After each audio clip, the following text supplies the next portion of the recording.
There is a war happening inside you right now, and you don't even know you're losing it. Every time you shrink yourself to make someone else comfortable, every time you apologize for taking up space, every time you scroll past a mirror and quietly criticize what you see, every time you say, "I'm fine," when you're not fine at all, you are losing a war against yourself. And the terrifying part? You've been trained to think this is normal. You've been trained to believe that loving yourself is selfish, that putting yourself first is arrogant, that your own peace matters less than everyone else's approval. The Stoics knew this was a lie 2,000 years ago. Today, you're going to learn exactly how they broke free from it, and how you can too. Welcome back to Wisdom of the Stoics, the place where ancient philosophy meets modern life, and where timeless wisdom from history's greatest thinkers helps you build a calmer, stronger, more meaningful existence. If you're new here, we explore the teachings of Marcus Aurelius,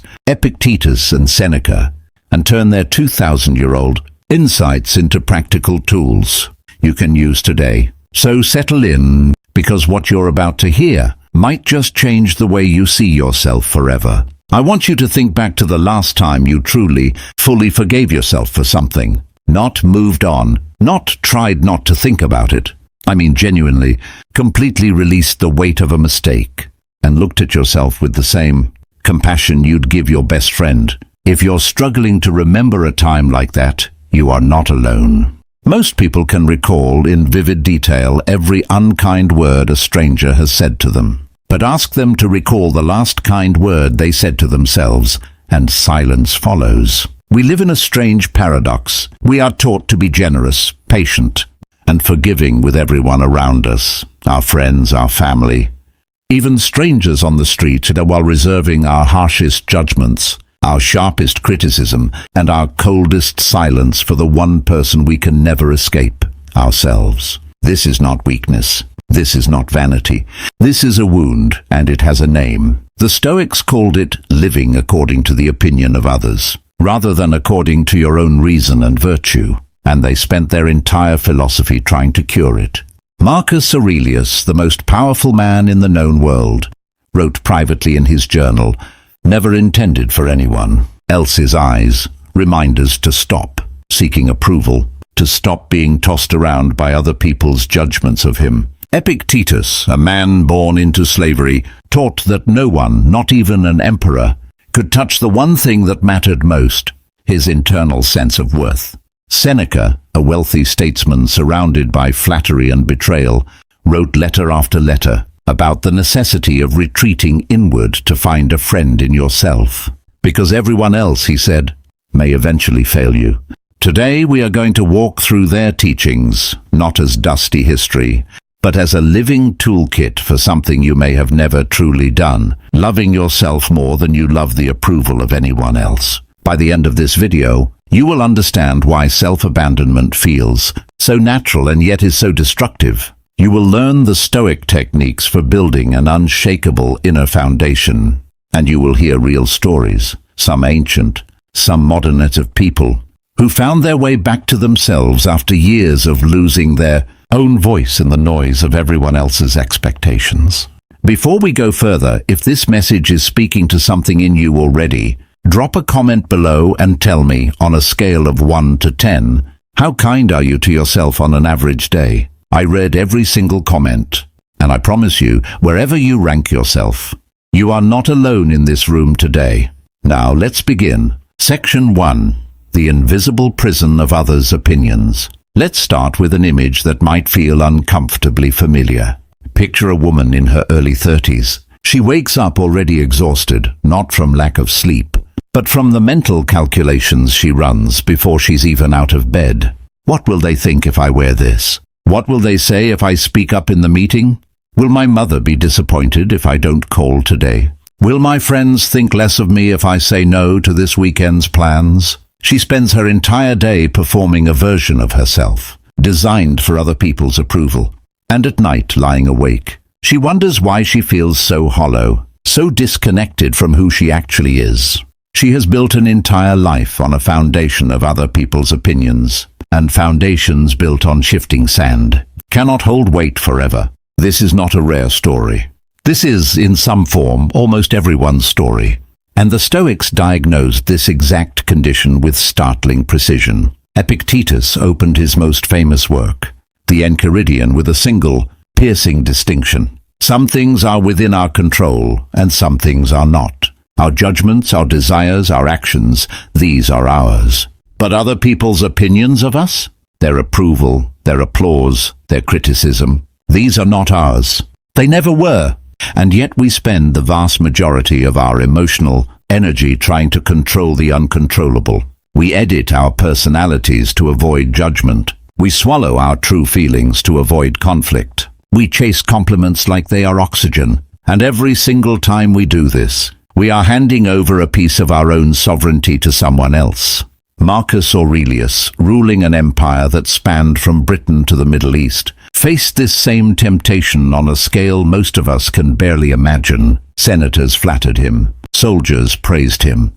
Poets wrote odes to his greatness. And in the middle of all that noise, he wrote to himself, not for an audience, not for legacy, but simply to remind himself of a truth he was terrified of forgetting, that external praise is empty, that it changes nothing about a person's actual character, and that a man who needs the applause of the crowd to feel whole has built his happiness on a foundation that can be swept away by a single rumor. Think about that. The most powerful man alive was privately warning himself against the exact thing so many of us chase every single day, the fear of what others think. Here is the deeper problem, though. It's not just that seeking approval is exhausting. It's that it slowly erodes your ability to know who you actually are. If every decision you make is filtered through what will they think, you eventually lose access to your own preferences, your own values, your own voice. You become a mirror reflecting everyone else's expectations back at them, with nothing solid underneath. This is the invisible prison. It doesn't have bars. It doesn't have walls you can see. But it is every bit as confining as a physical cell, because it convinces you that your worth is decided. Somewhere outside of you, in a boardroom, in a group chat, in a stranger's passing glance, instead of in the only place it was ever meant to live, within your own reasoned judgment of yourself. And here's the part that should genuinely unsettle you. Even if you succeeded, even if you earned universal approval from everyone in your life, it still wouldn't be enough. Because approval is a moving target. People's opinions shift with their moods, their own insecurities, their own unresolved history. You cannot build a stable identity on something so unstable. The Stoics understood that chasing external validation is like trying to fill a cup with a hole in the bottom. No matter how much you pour in, it will never be full because the vessel itself is broken. So what's the alternative? The Stoics didn't say, stop caring what anyone thinks ever about anything. That would be its own kind of extremism, and it ignores the reality that we are social creatures who benefit from community and feedback.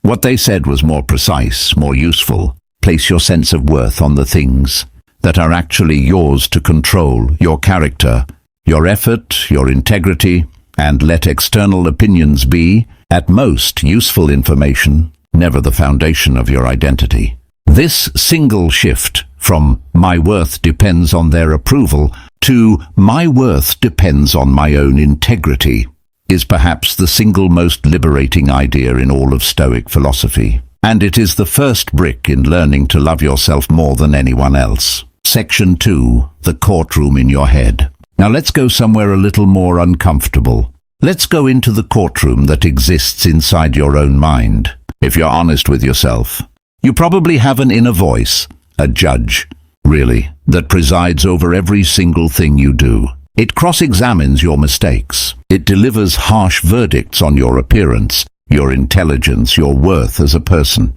And unlike an actual courtroom, this one operates without any rules of evidence. It convicts you based on feelings, not facts. It sentences you to shame based on a single bad day, a single awkward moment, a single rejection. Ask yourself honestly, would you ever speak to a friend the way you speak to yourself in your own head? If a friend made a mistake at work, would you tell them they're worthless? That they'll never amount to anything? That everyone secretly thinks less of them now? Of course not. You'd offer perspective. You'd remind them of their strengths. You'd tell them one mistake doesn't define a person. So why do we reserve our cruelest, most merciless judgments for ourselves? The Stoics had a specific answer to this, and it's found in a concept called the discipline of assent. Epictetus taught that it is not events themselves that disturb us, but our judgments about those events. A mistake is just a mistake, a neutral fact in the world. It is the story we tell ourselves about that mistake. I am a failure. I am not enough. I will always be this way. That transforms a single moment into a permanent identity of shame. This is a radical idea, and it's worth sitting with. The event is not the enemy. Your interpretation of the event is the enemy. And because interpretation is a judgment, and judgments, according to the Stoics, are entirely within our control, this means you actually have far more power over your inner courtroom than you've ever been told. Let me give you a picture of what this looks like in practice. Imagine a young man who spent years believing he was fundamentally unlovable because of one painful relationship that ended badly. Every new relationship afterward, he unconsciously sabotaged because his inner courtroom had already delivered its verdict. You are not worth staying for. He wasn't consciously choosing self-destruction. He was simply living out the sentence his own mind had passed on him years earlier, without ever questioning whether the judge had gotten it right. This is what happens when we let the courtroom in our head run unchecked.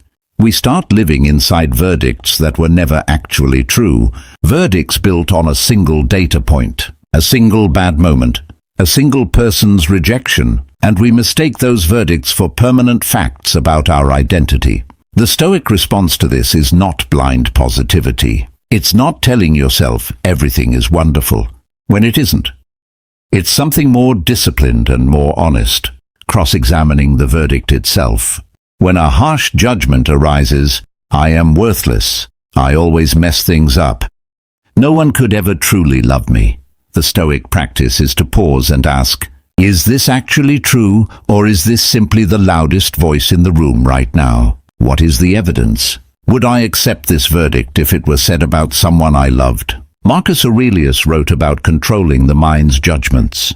The way a skilled craftsman controls his material, shaping it deliberately rather than letting it be shaped by every passing impression.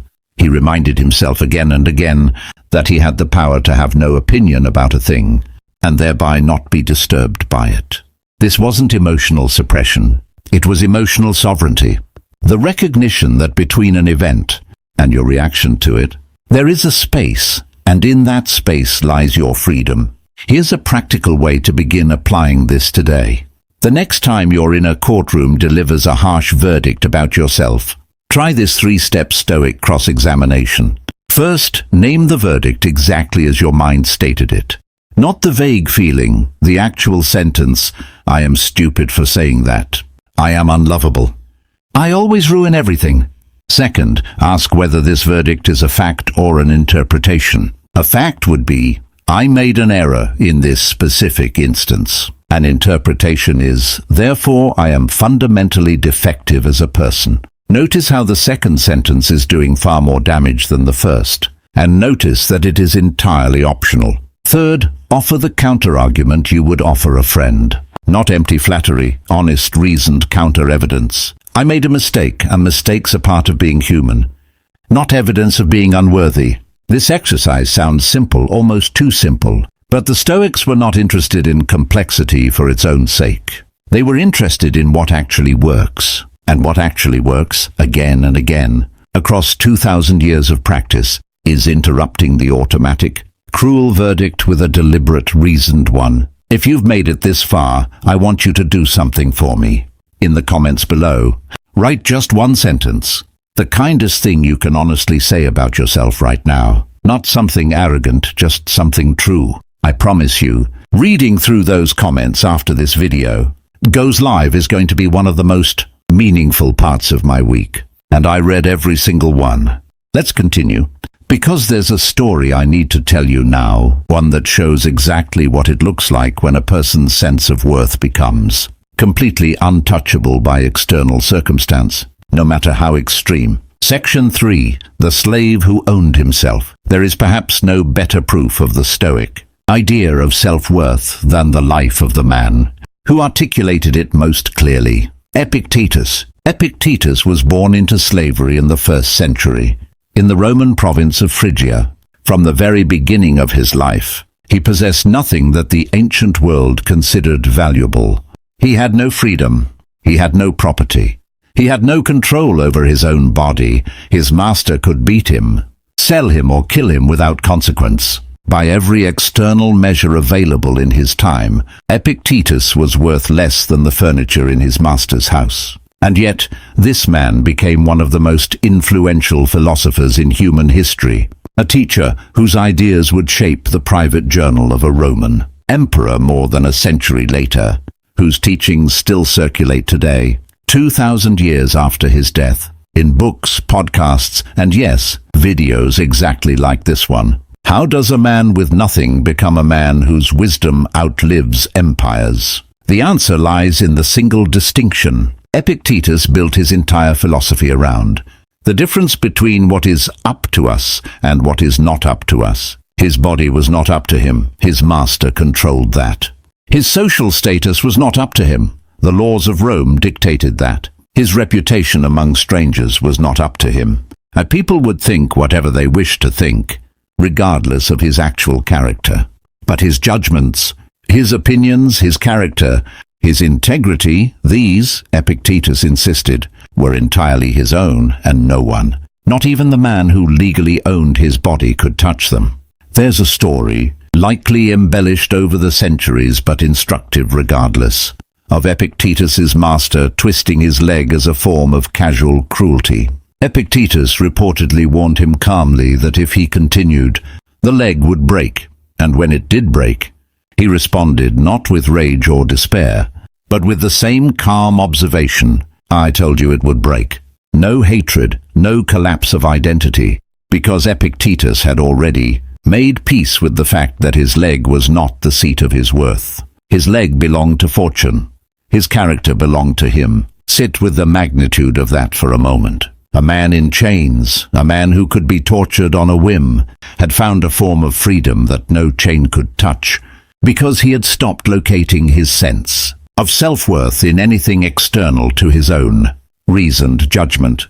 Eventually, Epictetus gained his freedom and began teaching philosophy in Rome, and later in Greece, where students traveled great distances to sit at his feet and learn this same principle, that your worth is not handed to you by your circumstances, your title, your bank account, your relationship status, or the opinions of the people around you. Your worth is constructed brick by brick by the quality of your own character and the integrity of your own choices. And this construction site is one that no external force can occupy without your permission. Now I want you to bring this story into your own life, because most of us are not literally enslaved, but many of us are living as if we are. We are enslaved to our need for approval, enslaved to comparison, enslaved to the idea that we are only as valuable as our last achievement, our last compliment, our last good day. Think about how much of your own self-worth is currently tied up in things that are, by Epictetus's definition, not up to you.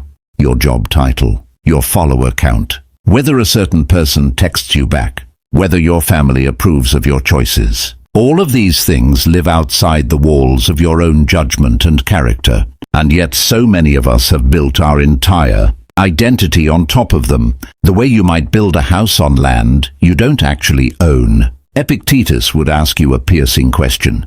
If all of that were taken from you tomorrow, your job, your relationships, your reputation, would there be anything left of you? Would there be a you underneath all of it, still standing, still whole? For most people, the honest answer is uncertain, and that uncertainty is precisely the wound the Stoics wanted to heal. Because a self-worth that depends entirely on external circumstances is a self-worth that can be stolen at any moment by forces completely outside your control. But a self-worth built on your own character, your own integrity, your own reasoned choices, that is a fortress no circumstance can breach. This is what the Stoics called the inner citadel. an unshakable inner fortress of judgment and character that remains standing no matter what storms rage outside it. Marcus Aurelius wrote about retreating into this citadel whenever the outside world became overwhelming, not as an escape from responsibility, but as a return to the one place where true peace and self-respect could always be found, regardless of circumstance. I want to ask you something now, and I want you to actually pause the video for 10 seconds and think about it honestly before continuing. What is currently the foundation of your self-worth? Is it something that could be taken from you tomorrow, or is it something no one and nothing can touch? Take those 10 seconds now. If your answer left you a little uneasy, that's not a failure. That unease is the beginning of change. Awareness always precedes transformation, and you cannot build an inner citadel if you don't first recognize that your current foundation is standing on borrowed land. Before we move into the next part of this journey, I want to say something directly to you, whoever you are watching this right now. If you've been carrying the weight of other people's opinions for years, if you've been waiting for someone else to tell you that you're enough, I want you to know that this video is not going to hand you a quick fix, because there isn't one, but it is going to hand you something more durable, a framework 2,000 years old, tested by emperors and slaves alike, that actually works. If this is resonating with you, hit that like button right now. Not for me, but as a small signal to yourself that you're taking this seriously, that you're choosing to invest these next 20 minutes in something that actually matters. And if you haven't already, subscribe to Wisdom of the Stoics, because we release new explorations like this one regularly, and I promise you this won't be the last time you need to hear this message. Now, let's talk about solitude, and why Seneca believed that learning to enjoy your own company is one of the most important skills a human being can develop. Section 4. The friend you've been avoiding. Seneca, the Roman statesman, playwright and philosopher, lived a life defined by extremes. He was immensely wealthy. He was politically powerful, serving as an advisor to an emperor. He was also eventually betrayed by that same emperor and forced to take his own life.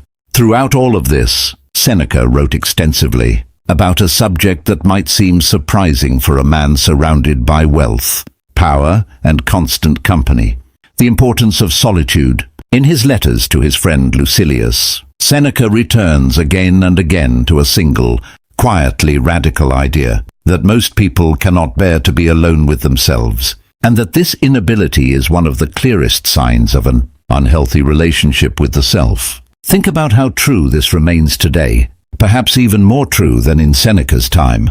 How many of us reach for our phones the instant a silence appears?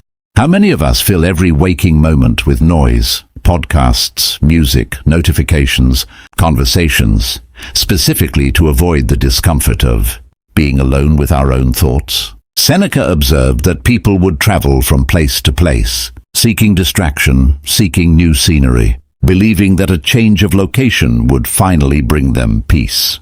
But he pointed out the obvious flaw in this plan. Wherever you go, you bring yourself with you. If you cannot stand your own company in one place, you will not magically enjoy it in another. The problem was never the location. The problem was the relationship with the self that traveled along with them. This is such a piercing observation because it exposes something many of us do without ever noticing. We use busyness, distraction, and constant social contact as a way of avoiding an uncomfortable truth: that we don't actually enjoy being alone with ourselves. And if you don't enjoy your own company, how can you possibly claim to love yourself? Love, real love, requires presence. It requires the willingness to sit with someone, undistracted, and find their company genuinely enjoyable. If you cannot do this for yourself, you have not yet learned to love yourself. You have only learned to tolerate yourself while waiting for the next distraction. Seneca's solution wasn't a rejection of relationships or society. He was deeply engaged in public life himself. His solution was a deliberate cultivation of solitude as a practice, a discipline, something to be developed the way you'd develop any other skill. He believed that a person who could sit alone in a quiet room, undistracted, and feel at peace rather than anxious, had achieved something genuinely rare, a friendship with themselves that no external circumstance could take away. Let me tell you about a woman I'll call Elena, whose story reflects something so many people will recognize. Elena had built her entire adult life around never being alone.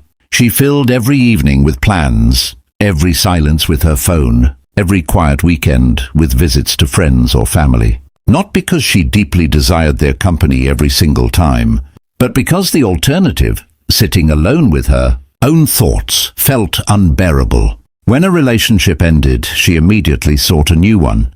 When a friendship faded, she scrambled to fill the gap. She was, in effect, running a marathon away from herself, and she didn't even realize it. Because the running had become so automatic, it no longer felt like running at all. It was only during an extended period of forced isolation, the kind so many of us experienced during difficult times in recent years, that Elena was finally forced to sit still. At first it was excruciating. The silence amplified every insecurity she had been outrunning for years. But slowly something shifted. She began journaling, not to solve problems, but simply to listen to her own thoughts without judgment. She began taking walks alone, without a podcast in her ears, just to notice what her mind actually did when left to its own devices. And gradually she discovered something she hadn't expected. Her own company, once she stopped fleeing from it, was actually enjoyable. She had opinions worth hearing. She had a sense of humor that made even herself laugh. She had wisdom earned through her own experiences that she had never once consulted because she'd always been too busy asking everyone else what they thought. This is the transformation Seneca was pointing toward 2,000 years ago. Solitude, properly practiced, is not loneliness. Loneliness is the pain of feeling disconnected from others. Solitude is the practice of connecting more deeply with yourself. And until you have done the second, the first will always feel unbearable, because you will be searching outside yourself for a wholeness that can only be built from within. Here's a practical exercise drawn directly from Seneca's approach. Schedule 20 minutes of complete, undistracted solitude today. No phone, no music, no task to complete. Just you sitting somewhere quiet, allowing your thoughts to surface without judgment. If discomfort arises, and it likely will, especially at first, don't treat that discomfort as a sign of failure. Treat it as evidence of exactly how disconnected you've become from your own company, and how much healing this simple practice can offer. Seneca believed this kind of solitude was where true self-respect was forged. Not in isolation as punishment, not in loneliness as suffering, but in solitude as a deliberate return to the one relationship you will have for your entire life, the relationship with yourself. Section 5. The daily practices of self-respect. Understanding these ideas intellectually is only the beginning. The Stoics were never interested in philosophy as abstract theory. They wanted philosophy lived, practiced, embodied in daily action. So let's turn now to the concrete habits, drawn directly from Stoic practice, that build genuine self-respect and self-worth over time. The morning reflection. Marcus Aurelius began each day by mentally rehearsing the challenges he might face: difficult people, frustrating circumstances, moments that might tempt him toward anger or self-doubt. But crucially, he also reminded himself each morning of his own capacity to meet these challenges with reason and virtue. This wasn't negative thinking, it was preparation, and within that preparation was an embedded trust in his own resilience. Try this yourself each morning, instead of immediately reaching for your phone and absorbing everyone else's opinions and updates. Spend 2 minutes reminding yourself of your own capability. Not arrogance, simple, honest trust in your own ability to handle whatever the day brings. The evening reckoning. Seneca famously reviewed his entire day each night before sleep, asking himself what he had done well, where he had fallen short, and how he might improve tomorrow. But crucially, he did this without cruelty. He described the practice as a judge examining a case fairly, not a tyrant issuing punishment. This distinction matters enormously. Self-reflection that heals looks honestly at mistakes without using them as ammunition for self-hatred. Try this tonight. Before sleep, ask yourself 3 questions. What went well today? Where did I fall short of my own values? What is one small thing I can do differently tomorrow? Notice how different this feels from simply replaying your worst moments on a loop of shame. The discipline of boundaries. Epictetus taught that trying to control other people's opinions of you is like trying to control the weather, an exhausting, futile effort. Instead, he taught his students to focus entirely on their own choices and actions, and let others think whatever they will. In practice, this means learning to say no without over-explaining, without apologizing excessively, without needing the other person's approval of your decision. Every time you honor a genuine boundary, even a small one, you are sending yourself a powerful message. My own needs and values matter enough to protect. This is self-respect in action, not merely in theory. The practice of premeditatio malorum, this Latin phrase meaning the premeditation of evils, involved imagining potential setbacks or losses in advance, not to induce anxiety, but to reduce their power over you, and to build gratitude for what you currently have. Applied to self-worth, this practice can look like imagining a version of yourself who never learned to value their own worth, still trapped in the exhausting cycle of chasing approval and then feeling genuine gratitude for every small step you've already taken away from that cycle, simply by watching a video like this one and choosing to engage with these ideas. The practice of voluntary discomfort. Seneca occasionally practiced deliberate simplicity, eating plain food, sleeping on a hard surface, wearing simple clothing, not out of asceticism for its own sake, but to prove to himself that his sense of security and worth did not depend on comfort or luxury. You can apply a modern version of this by occasionally choosing the harder, more honest path over the comfortable, people-pleasing one. Speaking an honest opinion instead of the one you think others want to hear. Sitting with an uncomfortable emotion instead of numbing it with distraction. Each time you do this, you prove to yourself that your stability doesn't depend on external ease. It depends on your own inner constitution. The view from above. Marcus Aurelius often imagined viewing his life from a great height, seeing the vastness of time, the smallness of any single insult or criticism, against the backdrop of the entire universe. This perspective wasn't meant to make your struggles feel insignificant in a dismissive way, but to place them in proportion. That harsh comment from a co-worker, that moment of self-doubt after a mistake from the view above, these become smaller, more manageable, more clearly what they actually are: temporary weather patterns, not permanent fixtures of your identity. Each of these practices, done consistently, does something remarkable over time. They shift the locus of your self-respect from something fragile and externally dependent to something durable and internally generated. This shift doesn't happen overnight. Stoic philosophy was never a philosophy of instant transformation. It was and remains a philosophy of daily practice. Small, consistent choices compounding over months and years into genuine, unshakable character. I want to pause here and ask you something in the comments. Of these 5 practices, which one do you think you need the most right now? Write it below, not just for me, but for yourself. Because naming what you need is often the first step toward actually pursuing it. Section 6. The thief called comparison. Before we turn to the final piece of this puzzle, we need to talk about the single most efficient destroyer of self-worth in the modern world: comparison. The Stoics did not have smartphones. They did not have endless scrolling feeds filled with curated images of other people's best moments. But they understood the mechanism of comparison with startling clarity, because the human tendency to measure our own worth against someone else's has existed for as long as human beings have lived in communities. Seneca wrote to his friend Lucilius about the danger of constantly looking outward, of measuring one's own progress against the achievements of others rather than against one's own former self. He observed that no matter how much a person has, if they are only capable of noticing what others have that they lack, they will always experience themselves as poor, regardless of their actual circumstances. This is the essential trap of comparison. It manufactures scarcity out of abundance and inadequacy out of genuine progress. Think about how precisely this describes the experience of scrolling through a social media feed today.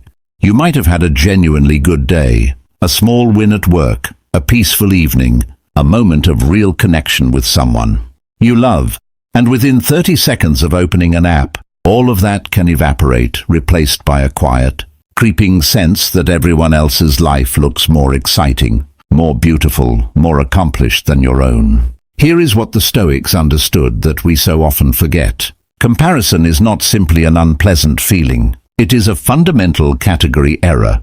You are comparing your entire internal experience, your doubts, your struggles, your ordinary Tuesday afternoons, against someone else's carefully selected highlight reel. You are comparing your full, complicated reality against their curated performance. This is not an honest measurement. It is a rigged contest. And you are the only one who doesn't know. The rules have been fixed against you from the start. Marcus Aurelius offered a striking remedy for this tendency, one that feels almost shockingly modern in its wisdom. He reminded himself to concern himself only with his own actions, his own duties, his own character, and to treat other people's lives, achievements and choices as largely irrelevant to his own path. Not because other people don't matter, but because their journey is not his journey, and measuring his worth against theirs would be as senseless as a river comparing itself to a mountain, and feeling ashamed for not standing still. There is also a subtler danger buried inside comparison, one the Stoics were particularly attuned to. Envy corrodes not only your peace, but your character. When we compare ourselves unfavorably to others, we often begin, almost without noticing, to resent their success, to quietly hope for their failure, to feel a strange discomfort when good things happen to people around us. This is corrosive not because it harms the person we envy, usually it doesn't touch them at all, but because it slowly poisons our own capacity for genuine goodwill, generosity and joy. Envy is a wound that only cuts the person carrying it. I want to offer you a Stoic reframe here that has genuinely changed how many people relate to comparison. Instead of asking, "Why don't I have what they have?" try asking a different question entirely. What is the actual specific next step available to me today, given exactly where I am? This question does something remarkable. It takes your attention off an imaginary competitor and places it back onto the only track you can actually run, your own.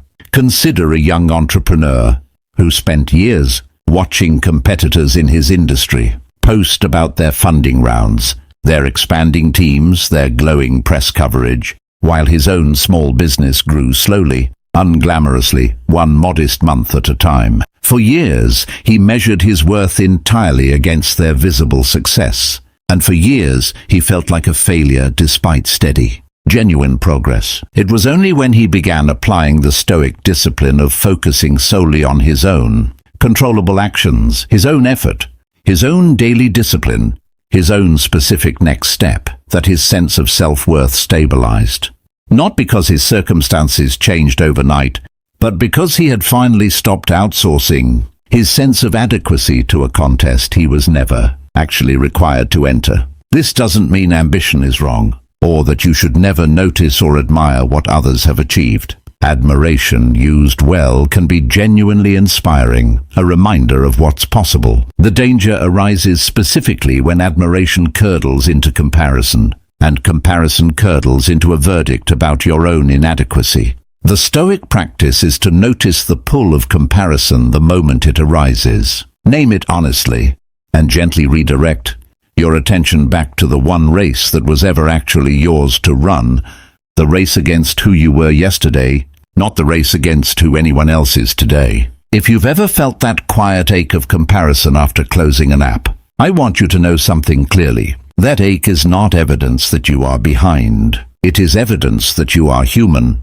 living inside a system specifically engineered to manufacture that exact feeling for profit. Recognizing the manufactured nature of that ache is itself a form of freedom.